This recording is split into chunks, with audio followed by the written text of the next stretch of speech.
Agora, o próprio Mauro César levantou esse tema, todo mundo levanta, os jogadores têm que ser criticados. Claro, eles têm que ser criticados. Sim, agora, tá em campo. dá pra gente dizer, vocês acham que pode ter um corpo mole dos jogadores? Porque eu só desconfio disso pelo seguinte, quando o Paulo Souza cairia, o time ganhou tudo. Jogou mal, mas ganhou. Será que foi aquele negócio, ó, vai sobrar pra gente também, então vamos pelo menos ganhar? Ou vocês acham que o grupo poderia estar tentando fechar com o Paulo Souza? Porque a minha dúvida é só essa. Quando ele iria cair, e ele cairia, se ele perdesse ali para a Universidade Católica e não ganhasse do Goiás, ele caía. E o Flamengo ganha aí 4 jogos consecutivos. A diretoria sabe isso. O mínimo que se espera é que a diretoria saiba isso. Sim, então. Se tem corpo mole ou se não tem. Mas é por isso que eu tô perguntando. Tem que saber. Será que tem uma falta de vontade desse grupo?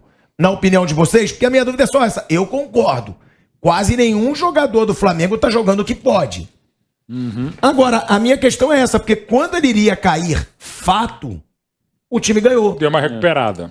Assim, eu acho que não, mesmo que tenha ou não, acho que não tem o botão que você aperta, não, agora não jogo, agora jogo. Eu acho que é um time que já não consegue entregar mais o que entregou. Aí por vários motivos. Acho que um ser humano, ele profissional no trabalho, ele tem objetivos ou financeiros ou de conquistas, no caso do futebol, de algum sonho. Eu quero jogar nesse time, eu quero ser campeão disso. É um elenco que já conquistou muito, né? Já conquistou tudo que era possível aqui no Brasil. Não ganhou o Mundial de Clubes. Isso aí, se ganhar qualquer time aqui, é uma exceção muito grande. E quase todos eles já estão resolvidos financeiramente. Então talvez seja um elenco assim que não tem mais um objetivo no clube, né? Aqui já ganhamos tudo, aqui já ganhamos dinheiro, já ganhamos título, já realizamos sonhos, que eu acho que não tem essa. Aí chega alguém daqui a pouco, sai o Paulo Souza hoje, chega alguém amanhã. Pode até ser que tenha um impacto inicial mais psicológico que outra coisa. Como até teve quando o Renato Gaúcho chegou. O time começou muito bem com o Renato. Mas se não tiver uma sequência, se o time não puder entregar mais o que já entregou, ou se o time não for bem treinado, uma hora vai mostrar a realidade. Então, assim, eu acho que se vier um outro, pode ter um impacto inicial, mais emocional, ganhar 3, 4 jogos, e depois vai voltar a isso, porque estão esperando que esse time entregue algo que ele não entrega há um bom tempo e não sei, acho que não tem esse botão. Agora, a partir de agora, vamos jogar o que já jogou. Acho que não tem isso, acho que já foi. Porque se for pensar, já é um time meio reformulado.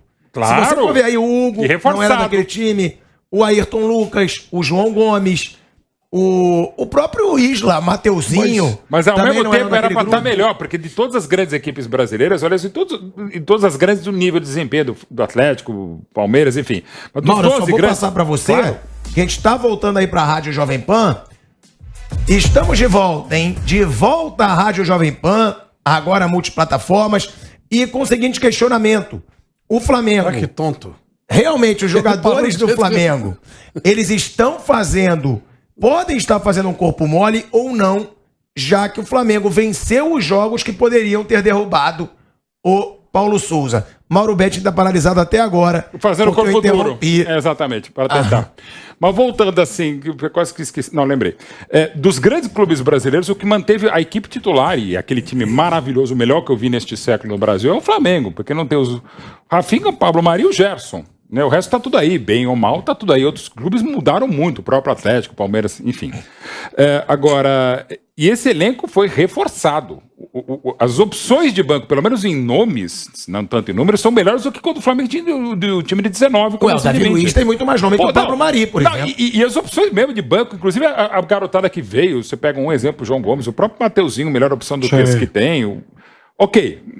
Assim, era pra estar melhor. 2019, uma das opções de banco era o Lincoln, que entrou na final com o Liverpool. Que entrou, chutou aquela bola e tal, mas assim, tinha bons jogadores, claro que tinha um time fantástico, mas assim, tá todo mundo jogando menos, mas mesmo assim, o outro patamar, o nível absurdo que estava o Bruno Henrique, o próprio Gabigol, o Arrascaeta sempre, o Everton Ribeiro bem melhor, próximo do nível excelente que ele teve no Coritiba, no Cruzeiro e também no começo do Flamengo, mas assim, é muita gente jogando menos, né? E aí passa, claro, pela comissão técnica, passa por eles, e aquele ponto daquela nota de corte, como tá falando do Mauro César, que é fundamental dessa cobrança do Flamengo, é fundamental que o próprio Flamengo entenda que aquele futebol foi uma exceção espetacular espetacular, maravilhosa, mas que não vai se repetir. Se toda hora a gente ficar exigindo dos mesmos caras, ainda que se fosse menos complicado eles conseguirem, toda hora, eu quero que você jogue a bola em 2019, é claro que não vão jogar. E 3 anos mais velhos também. Porque 3 anos mais velhos e porque tem adversários mais qualificados, como o Palmeiras, como o Atlético Mineiro e outros times que estão surgindo, até o Corinthians que está conseguindo os pontos, mas concordo com o Mauro, não está jogando essa bola para tudo isso. Maurão, você acha que tem mais de poder ser uma resistência do elenco ou concorda com o Bruno? Pode ser até uma desmotivação. Já é um elenco que ganhou muito e que não aguenta mais até essa pressão que seja no Flamengo, não sei. Quantos jogadores de 2019 foram titulares ontem? Você sabe? Ontem. 4. Só 4. É, porque nem o Gabigol jogou ontem titular. Só 4. Também não. Everton Ribeiro, Bruno Henrique, Arão, em jornada estupenda, né? E Rodrigo Caio, que foi um dos poucos ali que conseguiram se salvar. Todos os demais chegaram depois. Todos chegaram depois. Ou vieram da base, ou foram contratados esse ano, ou no ano passado. O Pedro não era daquele time. O Pedro chegou em 2020. Então, Pedro, Andrés Pereira, João Gomes, Ayrton Lucas, Mateuzinho, Pablo, Hugo, esses caras todos, não é mais aquele time, é outro time, já é outro time. Mesmo que você tenha o Gabigol, o Rascaeta, você tem ali vários, a defesa não tem mais ninguém, só tem o Rodrigo Caio. O Diego Alves nem fica no banco. Os laterais mudaram, porque agora o Felipe Luiz ele não é mais titular. O titular é o Ayrton Lucas, ele entrou ontem e fez uma bobagem no início da jogada que gerou o segundo gol do Fortaleza. Eu acho assim, alguns jogadores acho que resistem às tentativas do técnico de colocar uma outra proposta de jogo no time. Não todos. Que são jogadores diferentes, né? O Pablo tem motivo para ficar com raiva do técnico. Não, foi ele que pediu, trabalharam juntos na França. O Ayrton Lucas tem motivo para não gostar do técnico. O João Gomes virou titular com ele. Mateuzinho virou titular com ele. O Hugo não pode ficar com raiva do técnico de jeito nenhum. Pelo contrário. Está sendo bancado depois de várias e várias falhas. Aliás, ontem o segundo gol era uma bola defensável, né? Então, o Andrés Pereira pode reclamar. Pô, vira e mexe escalado, tem oportunidades seguidas, né? Então, acho que alguns jogadores talvez torçam o nariz, outros não. Mas não precisa 11 jogadores torcerem o nariz. Basta o Willian Arão errar 3 passes, um deles. Não estou dizendo que foi de propósito. Que ele é um cara meio desligadão. Por isso virou aquele famoso meme do Tamal Arão no jogo treino do Flamengo com o Madureira. Foi o primeiro jogo do Jorge Jesus, foi o jogo treino. E ele grita, Tamal Arão, virou meme. Por quê? Tamal porque ele vive no mundo da lua. E o Jorge Jesus colocou um chip que dava uma ligada no cara e ele estava mais atento. O Arão está sempre desligado. Ontem ele comete um erro grotesco, né? Que gera a jogada do primeiro gol do Fortaleza. Então, e desiste da jogada, né? É sempre assim, ele erra e desiste, porque ele deveria correr até o final da jogada. De repente tem um rebote, o goleiro defende. Você tem que estar no lance, né? Para impedir que o adversário chegue com mais atletas na área do seu time. Ele vai correndo, naquele trote malandro e tal, e de repente ele para. No meio, torce, entrega a Deus, aos colegas e ao goleiro do time dele. Então, acho que alguns jogadores, sim, podem estar torcendo o nariz, podem ter uma resistência. Mas não precisa ter 11 jogadores ou todo o elenco contra o técnico, ou não querendo aceitar. Alguns já é o suficiente. Já é o suficiente. Mas, aquela coisa, se contrata um cara com a missão de mudar radicalmente, você tem que bancar esse cara. Por isso que a culpa maior é da diretoria. E quando trouxer, já tinha que apresentar falando, esse aqui é o técnico desse cara. Vamos mudar tudo aqui. A partir de agora vai mudar o modelo de jogo, a proposta de jogo vai ser outra, vão chegar outros jogadores. Alguém está insatisfeito? Alguém não concorda? Fizeram essa conversa? Duvido, Eudó. E tem outra também, né? Eles chamam o cara pra mudar, mas eles poderiam ter mudado. Também. Porque eles renovaram o contrato da maioria. Transferiram a responsabilidade pro técnico, de barrar jogadores medalhões, né? Por exemplo, muitas críticas foram feitas no Campeonato Carioca pelo aproveitamento do Diego Ribas. Ele não usa mais o Diego Ribas. Você testou como segundo homem, mais adiantado, não funcionou. Chegou a uma conclusão. Everton Ribeiro testou na lateral, não funcionou, voltou a jogar no meio campo. Nunca mais jogou de ala. Mas o Lázaro passou a funcionar bem. O João Gomes se firmou na gestão dele. 7, 8 jogadores da base já foram aproveitados pelo Paulo Souza. Tem algumas coisas boas. Nem tudo é terra arrasada, não. Terra arrasada era no ano passado. E tem gente esquecendo que o Flamengo, no ano passado, ele deu uma aula de como perder o Campeonato Brasileiro quando você poderia ganhar 3 seguidos. Uma sequência de jogos. 1 ponto contra o Grêmio, sendo que foi 2-2 lá no Sul com um homem a mais. 1 ponto contra o Chapecoense jogando fora de casa com um homem a mais. Empate no Rio com o Cuiabá. Empate com a América com o gol no último minuto. 4-0 do Internacional. O Grêmio ganhou do Flamengo do Maracanã de 1-0 também. É uma sequência de resultados horrorosos, atuações pífias, né? Derrota Fluminense com os gols lá do John Kennedy. Foram vários jogos. O Flamengo não jogava nada no passado. O Paulo Souza rodou terra arrasada. Ele não conseguiu transformar em algo produtivo por enquanto, com raros momentos. Mas tudo começa do ano passado na demissão do Rogério Ceni.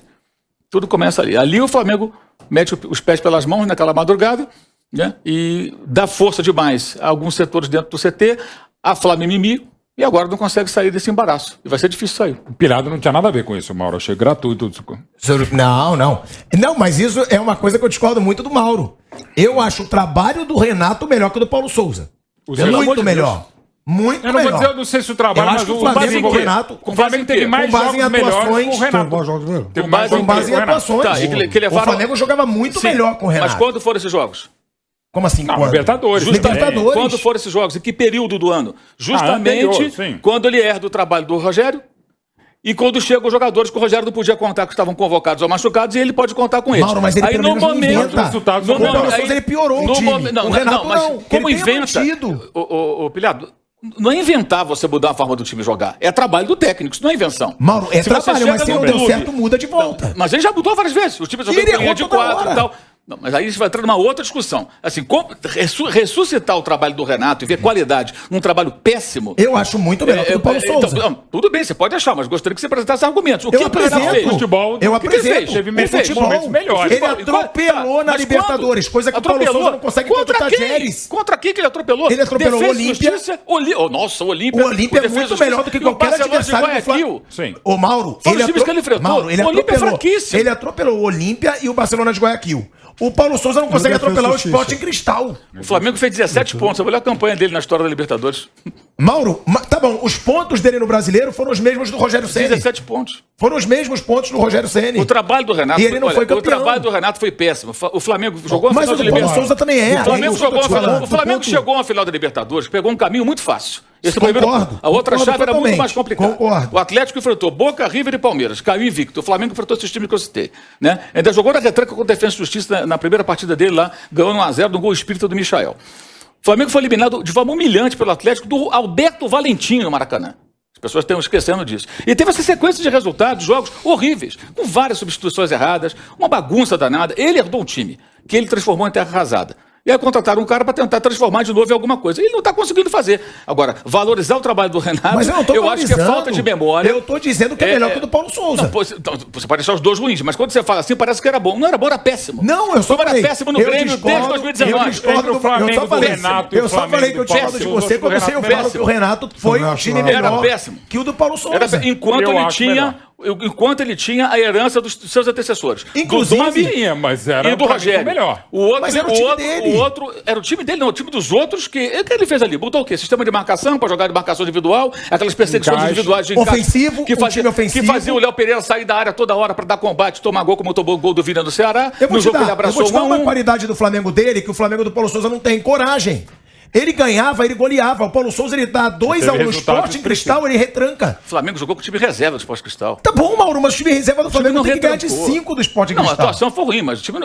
Tá bom, então você tá recortando os melhores momentos do Renato, ignorando esses jogos todos ruins. Eu tô falando da coragem de um e da covardia do outro. Mas que coragem? Contra o Atlético Mineiro, o Flamengo jogou retrancado, ganhou de 1-0 do gol do Michael. O Flamengo do Renato Gaúcho, ele teve pelo menos 9 goleadas. 9 goleadas, pelo menos. Eu só tô falando que você está recortando os melhores momentos. Mas o Paulo Souza não tem melhores momentos. Assim é fácil. O Paulo Souza não tem melhores momentos. Porque ele herdou o trabalho péssimo do Renato, que termina no Andrés Pereira jogando de volante na posição que não era dele para sair. A falha que surgiu o gol do Palmeiras na final da Libertadores, tomar de 3-0 do Maracanã do Atlético Paranaense, empatar com o Chapecoense 2-2 com um homem a mais todo o segundo tempo. Eu concordo com você, não é um trabalho brilhante, empatar com o Grêmio 2-2 quando estava 2-0 e tinha um homem a mais. Você acha o trabalho do Paulo Souza melhor que o do Renato? Eu acho que o trabalho do Renato é o pior trabalho que o Flamengo teve, pior do que o do Abel Braga. Pior trabalho. Pior mesmo? Pior trabalho. O do Abel Braga era péssimo, mas o do Renato supera tudo. Por quê? Porque ele herdou um time que tinha um modelo de jogo, um time que tinha uma forma de jogar e que vinha sofrendo durante o período final do Rogério Ceni, pelo que nós discutimos no começo do programa.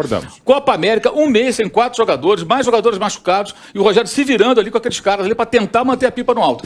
Quando ele começou a receber, ele iria receber esses jogadores, ele ia demitir. No meio da água, igual do Fluminense. Isso, exatamente, teve o jogo da água, absolutamente, de novo o jogo lá no campo do Juventude. Aí ele foi demitido. Como foi agora? Justamente quando os caras estavam voltando, às 3 horas da manhã, covardemente. O Rogério foi sacaneado pela diretoria do Flamengo. Uma covardia que fizeram com ele. E aí contrata o Renato porque é o cara que estava na praia, ali pertinho de casa, traz ele. No primeiro momento, chegam jogadores. Coincidiu, chegam jogadores. Aí você tem um time que tem uma forma de jogar, consegue algumas boas partidas, bons resultados. O time estava organizado.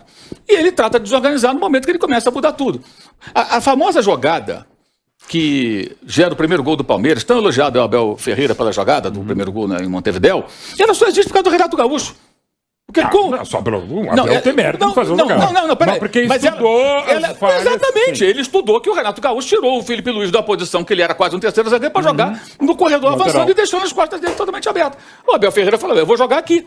Então ela só existe por causa do Renato Gaúcho. Sim, por conta com o Rogério Ceni a jogada não existiria e o Abel Ferreira ia pensar numa outra maneira de entrar na defesa do Flamengo. Porque ele jogava de terceiro zagueiro. Porque o Felipe Luiz não tem condição de jogar assim. O Renato Gaúcho não consegue entender isso. É só lembrar as cenas ali na beira do campo, com aquele auxiliar dele, aquela pranchetinha, estilo João Santana olhando e não tendo a menor noção do que acontece no campo. Tem a menor condição. Ali foi o grande erro desses dirigentes. E agora eles não sabem o que fazer. Eu vou passar pro Pipiano, que ele também quer falar, o Mauro. Eu só acho o seguinte. Eu acho que o Flamengo do Renato era ofensivo, o do Paulo Souza não é. O Flamengo do Renato tocava muito melhor a bola do que o do Paulo Souza. Eu não sei qual é o Flamengo do Paulo Souza. O problema é que é pior ainda. É isso. O Flamengo do Paulo Souza não tem nenhuma cara. O Flamengo do Paulo Souza não tem uma cara. O Flamengo do Apolinho era igual isso aí que você tá falando. E eu acho que o Flamengo do Renato era mais corajoso que o Flamengo do Paulo Souza. O Flamengo do Paulo Souza, ele ganha, ele começa a ganhar, ele retranca o time inteiro, ele bota 5 zagueiros. Isso eu não via no Flamengo do Renato. A gente vai para um break rápido na Rádio Jovem Pan. Você não viu o jogo do Flamengo do Renato. Seguimos no YouTube. E aí eu vou passar a palavra pro Piperno e depois vou voltar pro Mauro César via todos os jogos, inclusive todas as goleadas que o Flamengo do Renato deu. Inclusive no São Paulo. Inclusive a goleada em cima do São Paulo, que era um time que o Flamengo não conseguia vencer. E o Renato vem e goleia o São Paulo. Fala, Piperno. Não, eu vi vários jogos que eu achei muito bons e alguns que eu achei muito ruins, até porque eu trabalhei no monte lá no outro trabalho. Por exemplo, Flamengo 0, Internacional 4. Os meias do Inter, o Internacional jogou com 3 meias aquele dia, né? Tyson, Edenilson, Patrick, aliás, enfim, Edenilson, Tyson pelo meio, Patrick. Deitaram e rolaram porque ninguém marcava. Eles tinham um latifúndio pra jogar, chegavam na frente do gol toda hora e o Flamengo tomou aquela goleada vexatória no Maracanã. Mas aí, você também viu o Flamengo, por exemplo, pegou se fosse jogar um Campeonato Paulista, teria ganho invicto com um monte de pontos, porque ele goleou o Santos, ele goleou o São Paulo, bateu fácil o Palmeiras, foi Porto Alegre, fez 4-0 no Grêmio. Sim. Então, era um time extremamente irregular, não jogou nada contra a Chapecoense, esse jogo que o Mauro citou foi uma vergonha, não jogou muito mal. Teve partidas muito ruins mesmo. Ele era um time extremamente irregular. Agora, tem umas coisas que são um pouco paradoxais. Da mesma forma que você pode citar a campanha do Paulo Souza desse ano como a melhor que o Flamengo fez numa fase de grupos de Copa Libertadores, nenhum time do Brasil fez uma campanha em mata-mata como o Flamengo fez na Libertadores no ano passado. E veja, os times não eram fortes, mas o Olímpia tinha eliminado o Internacional. É um tricampeão da América. O Defensa e Justiça tinha ganho um título em cima do Palmeiras aqui. E venceu o próprio Palmeiras, foi a derrota do Palmeiras do futuro bicampeão. O Barcelona de Guayaquil era um time forte. 2 semifinais em 5 anos. Então, assim, também não era galinha morta. Era um time que, assim, irregular, mas era um time capaz de alguns grandes momentos. Esse time do Paulo Souza, eu não vejo ele capaz de fazer nada de muito positivo, como o do Renato de vez em quando fazia. Começo do Renato, os argumentos que o Mauro César usou estão perfeitos, até porque são fatos. Mas o desempenho, se você analisar, claro, faz tudo parte do contexto, não é só no Flamengo, não é só futebol na vida, você tem que ver todo o contexto. Mas assim, para mim, o Flamengo do Renato jogou muito mais do que o Flamengo do Paulo Souza. Assim, e com grandes resultados, goleada, e com detalhe também, falando em argumentos e fatos, o Paulo Souza pegou o time no começo da temporada, o Renato pegou no meio. Será que se o Paulo Souza recebesse a herança que o Renato recebeu, poderia ele não teria ser outra coisa. Mais do que o Renato fez? Pode ele ser. Pegou terra arrasada. Mas o terra... Peraí, eu só discordo em terra arrasada. De vice-campeão brasileiro, de vice-campeão da Libertadores, não é terra arrasada. O Renato pegou um finalista de Libertadores, um vice-campeão brasileiro, que pegou terra arrasada. O Renato destruiu tudo. Finalista de Libertadores. O Souza traz uma outra proposta de jogo também. Ele começou jogando com linha de 5. Quando ele trouxe o Ayrton Lucas, falei, pô, agora ele vai tentar aquilo, porque o grande momento do Ayrton Lucas lá no Spartak foi jogando em linha de 5, como alas, enfim, se mandando. Ele não serve para jogar como um lateral convencional, porque aí você tá matando o que ele tem de melhor. Ele marca mal e é muito bom com a bola. Ó, a gente tá voltando aí, tá? De volta, hein? Estamos de volta à Rádio Jovem Pan. Ainda no debate, né? Tava nesse debate se Renato Gaúcho ou Paulo Souza, quem teve o melhor trabalho. Então, por enquanto, todos acham, tirando o Mauro César, que o Renato teve um trabalho melhor que o do Paulo Souza no Flamengo. Eu acho que Você acha, Mauro? Eu acho que é melhor. E os resultados não são melhores. Gente, eu discordo muito. E ninguém está dizendo que eu estou certo, os outros estão errados. Mas assim, discordo muito do termo terra arrasada. Não dá para você dizer que é uma terra arrasada num trabalho que é vice-campeão da América e vice-campeão da Libertadores. Você pode dizer que pode não ter deixado o melhor dos legados, uma terra arrasada. Se fala também do Rogério Ceni, que nem o Rogério Ceni parece que é o trabalho é o Rinos Mitchells. É o Rinos Mitchells. Foi um bom trabalho do Rogério, não foi legal, mas foi eliminado pelo Racing. Sabe, também se coloca o Rogério num patamar. Assim, a paciência que se tem com o Paulo Souza agora, e que você não teve com o Abel, com todos os problemas, Abel Braga, assim, um pouco mais de paciência e, sobretudo, respeito ao Abel Braga se merece. O Renato também. Agora, paciência que se tem com coisas que não deram certo ou que deram errado com o Rogério e que se tem com o Paulo Souza é um negócio impressionante. O Paulo Souza parece o Rinos Mitchells português. O Rogério parecia o Flamengo do Carpegiani. Calma, gente. Ou assim, não pode detonar um treino e se enaltecer tanto. Flamengo do Renato. Não, eu tô falando que era melhor que o Paulo Souza. Claro que era melhor que o Paulo Souza. Terra arrasada. Como é terra arrasada? Pegou uma herança melhor e pegou uma herança do cara que foi eliminado pelo Racing da Libertadores. E campeão brasileiro, né? Tá bom. Sim, também. Campeão, calma aí. Agora você vai escutar. Ele foi campeão brasileiro. Ele foi campeão brasileiro com os mesmos pontos que o Renato Gaúcho fez no Brasileiro. Mas não foi campeão brasileiro. Tá bom, mas foi o mesmo. E o Edenilson não tá impedido, é um bom, sabe? Fácil. Fez aquilo que qualquer um. Tivesse isso aqui lá, dirigindo o time, chegava na final. Se o Edenilson tivesse isso aqui. Ele entrega o jogo. Ele entrega o jogo pro Palmeiras por incompetência. Não, foi o Andrés Pereira que teve um erro. Não. Ele coloca o Andrés errado e já falamos da jogada. Se o Edenilson tá um pouquinho mais pra cá, o Rogério ia ser incinerado também. Ó, e a gente vai pedir pra você, hein? Se inscreva no canal da Jovem Pan Esportes, hein? Baita trabalho, a gente tá crescendo pra caramba aqui no YouTube da Jovem Pan Esportes. Não deixa de se inscrever. É muito importante pra gente no YouTube que você se inscreva no canal. Então se inscreva no canal da Jovem Pan Esportes, deixa o seu like. A gente já passou de 10 mil likes, deixa o like aqui também, porque graças a vocês, claro, a gente briga, a gente debate no chat, mas graças a vocês a gente está crescendo tanto no YouTube e a gente agradece muito. Se inscreva no canal da Jovem Pan Esportes e deixa aquele like, que isso ajuda muito a gente no nosso crescimento no YouTube.